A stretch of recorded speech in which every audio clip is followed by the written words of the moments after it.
In the cold, sterile glow of Skylink's first-class cabin, white lights reflected off glossy veneer wood tables and flutes of champagne still fizzing, untouched.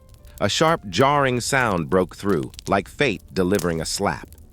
"Control your screaming brat, or I'll have security remove you both from this aircraft immediately." The voice of flight attendant Linda Harper sliced through the air, instantly drawing every eye to seat 2A. The crack of skin meeting skin echoed as if time had stopped. Amara Johnson's cheek burned hot, while the 8-month-old in her arms screamed louder, his tiny breath stuttering beneath a thin blanket. Before we dive in, remember, what you're about to hear isn't entertainment. It's a wake-up call. Stick with us and drop a comment telling us where you're watching from, so we know you're part of this journey. The sound snaked through the plush cabin, cutting through the false peace of deep reclining seats and pristine white tablecloths. An elderly woman in pearls whispered like she was witnessing a moral victory. Finally, someone with backbone. Around her, passengers raised their phones, cameras flaring like a forest of mechanical eyes, recording what they believed was justified discipline for an irresponsible mother. Amara said nothing. Her dark eyes never left Linda's, cold as a midnight lake. She adjusted the baby's blanket, her hand trembling but steady as her boarding pass slipped from her lap, revealing the name Dr. A. Johnson, platinum charter status, which Linda had blatantly ignored. The cabin fell silent except for the child's sobs and the faint clicking of recording devices. Have you ever been judged as a bad mother right in front of everyone before anyone even asked if you needed help? Linda straightened her navy blue uniform, the silver wings on her chest gleaming like trophies. That slap had invigorated her. Finally, a chance to assert control in front of the wealthy first-class passengers she was always eager to impress. "Ladies and gentlemen, I apologize for the disruption," she said loudly enough for the entire cabin to hear. "Some people simply don't understand appropriate travel etiquette." Like ripples in water, murmurs of agreement spread, nods, whispers of approval. A middle-aged man in an expensive suit shot Amara a look of disgust and exhaled, as if social order had just been restored. "Thank God someone's maintaining standards. These people always think they can do whatever they want." Amara still didn't respond. She held her screaming baby, her hand rocking slowly in a silent lullaby. The boy's tiny fingers gripped hers, an image that should have melted hearts, but in the eyes of the cabin only added to the irritation. Linda drew her radio with performative flair. "Captain Douglas, we have a code yellow in first class. Disruptive passenger with infant, refusing to comply with crew instructions." A crackling reply followed. "Copy that, Linda. How do you want to proceed?" "Immediate removal before departure." "She's already delayed us 8 minutes with this tantrum." The LED display flashed. "Boarding closes in 14 minutes. Amara's phone lit up softly, a message flashing before she quickly turned it off. "Merger announcement 2 p.m. EST. All systems ready." No one else noticed. She tucked it away like a secret not ready to be revealed. "Excuse me?" Amara spoke for the first time, her voice low but clear enough for nearby passengers. "My ticket shows seat 2A. I paid for first-class service and I'd appreciate—" Linda laughed, interrupting with a sound as sharp as a blade. "Honey, I don't care what scam you pulled to get that ticket. People like you always try to upgrade illegally. I know every trick in the book." Across the aisle, a young student raised her phone, live streaming straight to TikTok. "Y'all, this is insane. Flight attendant just snatched a baby blanket. I can't even." Viewer count jumped from 847 to 1,036, then 3,456 in under a minute. But the comment feed turned ugly. "Finally, someone disciplined bad parents. That mom looks entitled AF. A flight attendant is a hero." Linda saw the cameras pointed at her and straightened with confidence, her smirk like a reality show host in her prime. "Ma'am, if you can't manage your child appropriately, I have every right to request your removal from this aircraft. Airline policy is very clear." Amara reached into her bag for a bottle.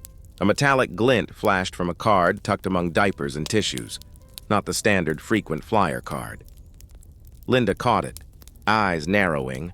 Amara's phone buzzed again, this time clearly displaying, Global Aviation Council, secure line. A few nearby passengers glanced over. Curious but uncomprehending, she declined the call, placed the phone face down, and kept soothing her baby. "Who exactly do you think you're calling?" Linda mocked loudly for all to hear. "Your baby daddy isn't going to save you from federal aviation regulations." Laughter rippled from the row ahead, and a few people shook their heads in smug disdain. The suited man began filming again, muttering, "This is what entitlement looks like." The digital clock ticked. 12 minutes until mandatory departure. Captain Douglas's voice came through the speaker. "Flight crew, prepare for final boarding completion." Amara glanced at her sleek black watch. The second hand moved with chilling calm. If one looked closely, the inner dial bore the engraving. "To my brilliant partner." MT Linda raised her chin. Ready to deliver the finale she'd scripted. "Ma'am, I'll ask you one final time to gather your belongings and deplane voluntarily. If you refuse, I'll have federal air marshals escort you off this aircraft."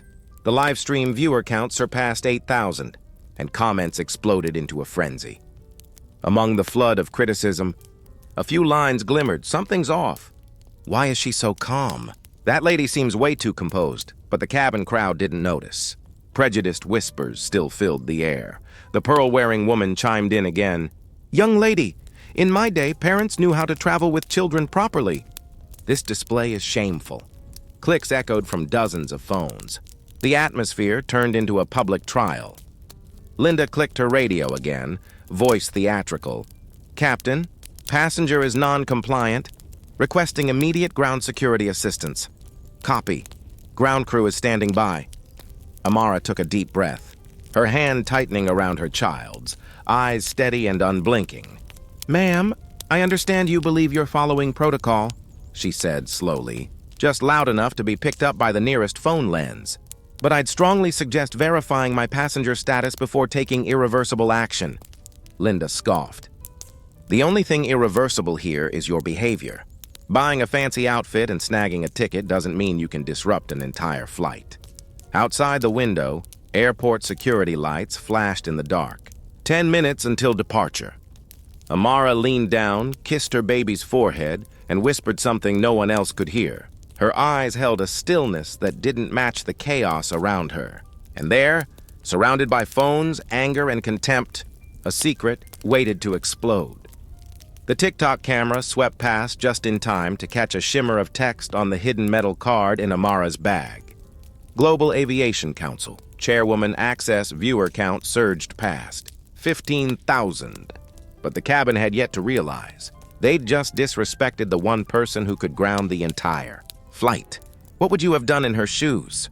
We're building a community here, not just an audience. Hit that subscribe button. If you've ever seen power used the wrong way, share it in the comments, and let's talk about it together. In the first-class cabin, the air felt thick, like a storm was about to break. The electronic display flashed. 9 minutes until departure, while the blue glow from dozens of phones lit up Linda Harper's face, radiating triumphant energy. The flight attendant tilted her head, flashing a razor-sharp smile, her voice raised like she was addressing a packed auditorium. "Ladies and gentlemen, thank you for your patience. We'll be resolving this situation immediately." Scattered claps followed. A few passengers smiled with smug satisfaction, and others raised their phones to capture the moment they hoped would show a mother being shut down. The man in the expensive suit, Robert Hayes, whispered into his live stream camera, "Entitled passenger, fake status, about to get dragged off. Watch this." Viewer count surged to 18,000, then 22,000, with comments pouring in like rain. "Kick her out. Why's this taking so long? Crying babies don't belong in first class." Amara Johnson remained silent, her arms steady as she held her son, her eyes locked forward like someone holding a countdown timer no one else in the cabin could see. The child had calmed down, wide-eyed and innocent, his tiny hand gripping his mother's finger. A strange calmness settled over the young woman, enough to make the more observant passengers feel a chill. Linda pressed her radio, her voice clear and sharp as steel. "Captain Douglas, the passenger continues non-compliance, requesting immediate ground security boarding." The reply crackled back through the radio. Copy that. Security en route. The cabin door swung open. Two figures entered. They weren't in uniform, but seasoned travelers would recognize the signs. Cautious stride, discreet earpieces, controlled movements. Two air marshals had arrived, and the atmosphere instantly shifted. A man near the window muttered, "Oh, damn, federal marshals!" Cameras swung toward Amara, hungry for drama. A storm surge was about to crash through. Linda stepped into the aisle, her voice animated like a TV host. "Thank you, officers. This passenger has been disruptive since boarding, refusing instructions and delaying departure." An elderly woman nodded approvingly and leaned toward her husband. "Exactly what we needed. Some order on this flight." Robert Hayes lifted his chin, adjusted his tie, and zoomed in on his live stream. "Here comes justice." Viewer count, $27,000. Amara raised her eyes and spoke for the second time, her voice low and steady. "Before you escalate further, I strongly advise you to verify my status through the central system." A brief pause. Linda scoffed, her eyes glancing at the cameras as if delivering a line to an audience. "Nice try, sweetheart. Scammers always talk about systems. That won't save you." Light laughter rippled through the cabin with a few approving hums. Some even clapped quietly, but not everyone laughed. The young student, live streaming, whispered, "Why is she so calm? This doesn't feel right." An Asian man in row 3 quietly typed on his laptop, a blog post appearing with the headline, "Witnessing Possible Discrimination Live, Flight 214. Within 10 minutes, the post had been shared over 200 times on an aviation industry forum. Amara didn't respond to Linda. Instead, she pulled a thin leather case from her bag, opened it with a precise motion, and placed it on the fold-down tray. A titanium business card, dark gray with a hint of sheen, lay face down. The cabin lights caught the golden trim for a blink. Linda squinted. "Fake props don't impress me." She deliberately turned to the nearest TikTok camera and gave a smug smile. But a young passenger in the opposite seat leaned over, the light from his phone illuminating the card's surface. The words appeared like a thunderclap. "Dr. Amara Johnson, Chairwoman, Global Aviation Council." His jaw dropped and he whispered, "Oh my God," but his phone mic picked it up clearly. Viewer count jumped from 30,000 to 35,000. Comments exploded. "Wait, Global Aviation? Is this real? That's the Regulatory Council." Linda continued performing. "Anyone can print a fancy card. Officers, please proceed." One of the air marshals froze, eyes locked on the card. The other turned to Captain Douglas, who had just stepped into the cabin with an authoritative presence. "Captain, this passenger is resisting." Douglas glanced at the card, his brow furrowing. "We've seen high-quality forgeries before. Don't be intimidated." Amara quietly picked up her phone, tapped a contact labeled Council Secure Line, and placed the device on the tray with the speaker on. A male voice echoed clearly through the now silent cabin. "Chair's office. This is Global Aviation Security. Dr. Johnson, what is your status?" Linda flinched, her face losing color for a brief moment. The cabin fell into stunned silence, the only sound the faint clicking of cameras like a collective heartbeat. Amara spoke calmly and deliberately. "This is Dr. Johnson. I am currently being threatened with removal by Skylink crew, despite valid credentials. We are on Flight 214, First Class, Seat 2A. The voice on the other end was firm, projecting through the cabin loud enough for all to hear. "Copy that. Dr. Johnson, remain seated. We are freezing Flight 214 until verification is complete. Stand by for federal oversight connection." Linda opened her mouth, but no words came out. Robert Hayes lowered his phone slightly and murmured, "Wait, this can't be real." Viewer count surpassed 42,000. New hashtags erupted. Global Aviation, Flight 214 drama. Is this real? The student live streaming trembled as she spoke. "She's the actual chairwoman?" Captain Douglas tried to maintain authority, but his voice had lost its edge. Until we verify, procedure continues. But the tone of the cabin had shifted. The scornful stares were now confused glances. A few people quietly put away their phones, not wanting to be caught on the wrong side of the moment. A black man in row 4 stood abruptly and said, "I saw her boarding pass. It was legit. She's been calm the whole time. This doesn't feel right." One marshal raised a hand, warning, "Sir, please sit." But the voice on the speaker cut in again, colder and sharper this time. "Federal observers are connecting now. All personnel, stand down."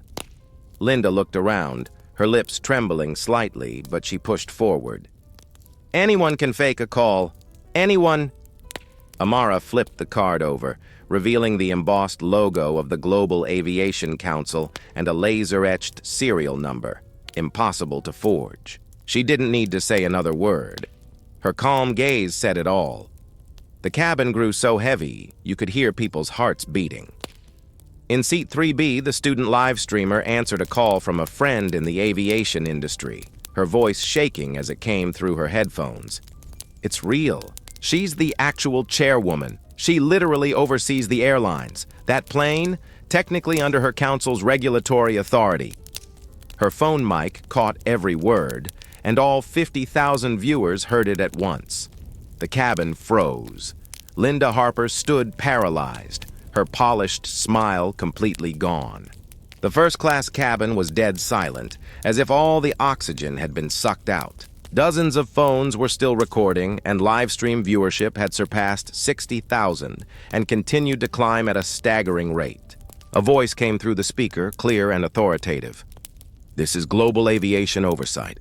All crew actions on Flight 214 are now under federal review. Stand down immediately." Linda Harper, face pale, still tried to hold herself upright, but her eyes darted frantically, searching for an exit that didn't exist. Captain Douglas attempted to interject. "Sir, with respect, this passenger has delayed," but he was cut off. "Captain, we are aware. Stand by for executive review. Do not proceed with removal." The words landed like hammers. Amara Johnson didn't need to make another move. She simply sat still, arms around her sleeping child, his steady breathing like the underlying drumbeat of an invisible power symphony. The black man in row 4 sat down again, nodding slowly, his eyes filled with understanding. The pearl-wearing elderly woman said nothing, her hands clutching her handbag, too afraid to lift her gaze. Robert Hayes froze, staring into the lens of his phone and whispering, "Folks, I think we're in the middle of the biggest corporate disaster in airline history. Viewer count, 72,000. The comment feed exploded. She's the chairwoman. Skylink is done. This is going to CNN." Within a minute, major news outlets began issuing push notifications. Breaking alleged discrimination incident on Skylink Flight 214. Involving Global Aviation Council chairwoman. Linda swallowed hard, seeking support from Captain Douglas, but he stood frozen, forehead beaded with sweat. One air marshal lowered his hand, voice cautious. "Ma'am, apologies. We need clarification from Federal Command." Amara gave a slight nod, her voice calm. "Clarification is coming." She tapped a key on her phone. The screen lit up, and the camera shifted toward the cabin to display a live video conference. A panel of faces in suits, the Global Aviation logo behind them. The lead speaker addressed the cabin. "Ladies and gentlemen on Flight 214, you are now connected to a Global Aviation Emergency Council session." The cabin erupted into a stunned, breathless wave. Every passenger's camera turned to the screen. Linda trembled as she stepped back, her voice breaking. This isn't possible. She's just a mother with a screaming baby." Amara turned her head, offering her first faint smile, not to prove a point, but to affirm a fact. "And also the chairwoman who regulates every aircraft you operate." The voice in the video call was firm. "Effective immediately. Crew members Linda Harper and Captain Douglas are suspended pending investigation. Federal agents will meet this aircraft upon landing." The silence was crushing. Those who had smirked now lowered their heads, trying to avoid the cameras. The pearl-wearing woman, face flushed red, whispered like a confession. I was wrong, but it was too late. Robert Hayes, his voice trembling, continued live streaming. History's being made here. Passengers are witnesses to systemic accountability. Viewer count, 89,000. Globally trending hashtags, Jock Flight 240, Aviation Accountability, Hat Chairwoman on board, Captain Douglas scrambled for a defense. We acted on standard protocol. But Amara cut in, her voice low and sharp. Protocol requires verification before accusation. Was that followed? Silence. Linda opened her mouth, but the words stuck in her throat. A voice from the council echoed, all passenger interactions are subject to federal documentation. We have cabin audio and video from the moment of boarding. The evidence is irrefutable. No one dared to breathe too loudly. The phones were still recording, but passengers now held them with trembling hands. They knew these videos would outlive memory. Amara adjusted the baby's blanket and looked directly into the lens. For everyone watching, remember, assumptions can ruin lives, but accountability can change systems. The baby in her arms let out a soft giggle in his sleep, a pure sound like the first crack in the heavy sheet of ice that had blanketed the cabin. 6 months later, a public report recorded that discrimination complaints against Skylink had dropped by 68%. A new app, Passenger Dignity Hotline, was launched, handling over 1,200 cases in the first quarter alone, with 90% resolved within 24 hours. Robert Hayes, who once live-streamed with disdain, became an unlikely spokesperson in staff training programs, publicly admitting his mistakes. The pearl-wearing woman joined the passenger advisory board, speaking with humility. It's never too late to unlearn prejudice. The 2 air marshals from that flight were promoted, leading the new passenger advocacy division and working with civil rights organizations on bias training.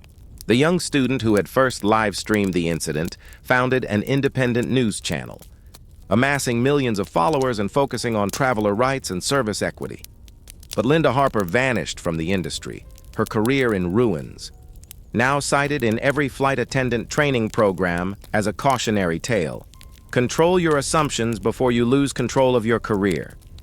Captain Douglas, stripped of his command, became a case study in leadership failure, and Amara Johnson, standing center stage at an international summit, spotlit in calm dignity, declared, "Dignity in travel is not a privilege. It is the baseline, and now it is law." The audience rose in applause, as if a new flight had just taken off, not only carrying passengers, but carrying a new standard. The massive screen behind Amara lit up, displaying real-time numbers. Global Aviation Council, Johnson Protocols, adopted by 17 countries. A surprising ticker ran below. U.S. Congress reviewing bill to codify Passenger Dignity Act, based on Flight 214 incident. In that moment, the story was no longer about a slap, a cabin, or a flight. It had become a global legacy. Thank you for spending this time with us. If you believe silence protects no one, hit subscribe so these stories keep reaching the people who need them most.